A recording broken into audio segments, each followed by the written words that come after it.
Je m'appelle Mathieu Combe, je suis journaliste fondateur du magazine Nature à Science, qui est un magazine dédié à la transition écologique, et également l'auteur de Survivre au péril plastique, une enquête de 2 ans sur les causes, les conséquences et les solutions à la pollution plastique.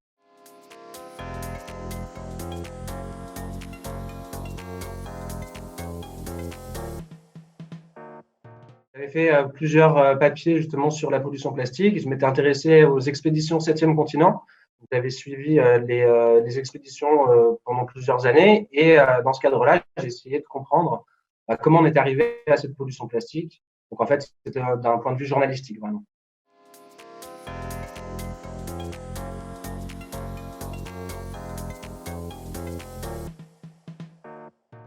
Alors, pour moi, réellement, tous les enjeux sont hyper importants.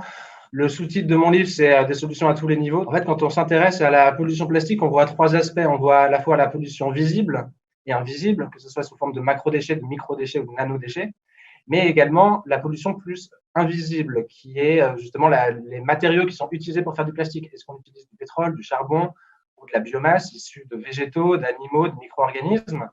Et également, le troisième aspect, tous les effets de type perturbateurs endocriniens dus aux nanoplastiques, aux microplastiques, mais également des catalyseurs, des traces de catalyseurs ou des traces d'additifs qui en fait migrent, notamment pour les plastiques à usage alimentaire, du plastique vers les aliments.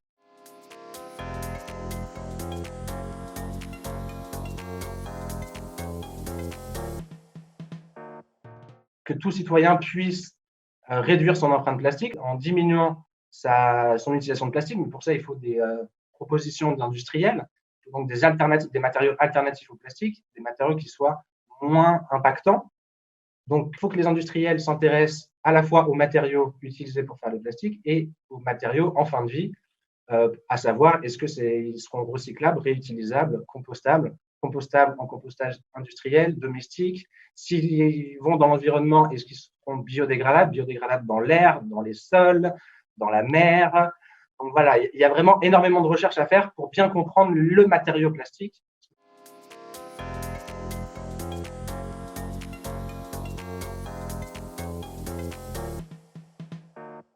Ça passe à travers des articles de journaux, le livre Survivre au péril plastique et des conférences dans différents milieux, que ce soit pour des ONG, des entreprises ou le grand public.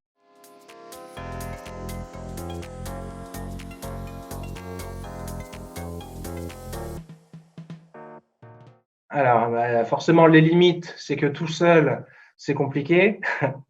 En fait, faire une enquête sur le plastique en Europe, principalement en France, et essayer de comprendre les liens au niveau mondial, tout seul, c'est assez compliqué. Donc, c'est vrai qu'avec un réseau international de chercheurs, d'ONG, d'industriels, ce serait beaucoup plus simple pour justement vraiment comprendre la complexité du problème.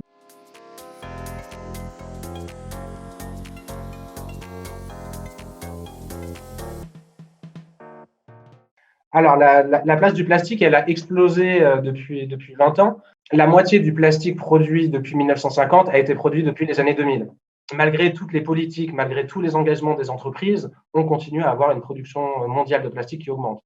Donc, on est encore très loin d'une réduction de l'empreinte plastique mondiale. On est toujours à des taux de croissance qui sont d'environ 5% par an. Parce qu'on a un manque d'infrastructures de gestion des déchets et de gestion des eaux flagrant dans le monde. Il y a plus de 2 milliards de personnes qui n'ont pas accès à la collecte des déchets.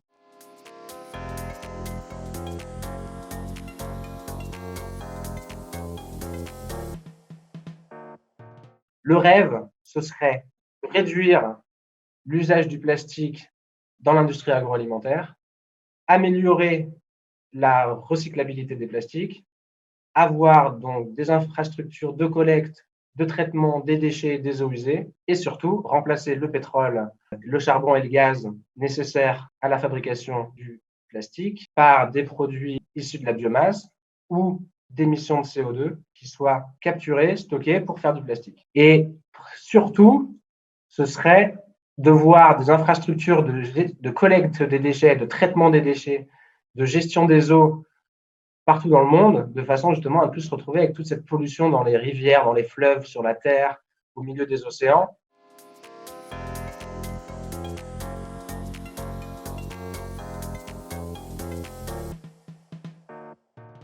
Alors, le rôle du journaliste, lui, son rôle, ça va vraiment être de vraiment comprendre les enjeux dans leur complexité. La problématique dans les médias du plastique, elle a été très simplifiée au départ. Elle commence à être prise un peu plus dans sa complexité, justement. S'intéresser à la fois au côté politique, scientifique, industriel, citoyen. Voir que c'est pas juste acheter en vrac, pas juste arrêter de polluer l'environnement en jetant une canette.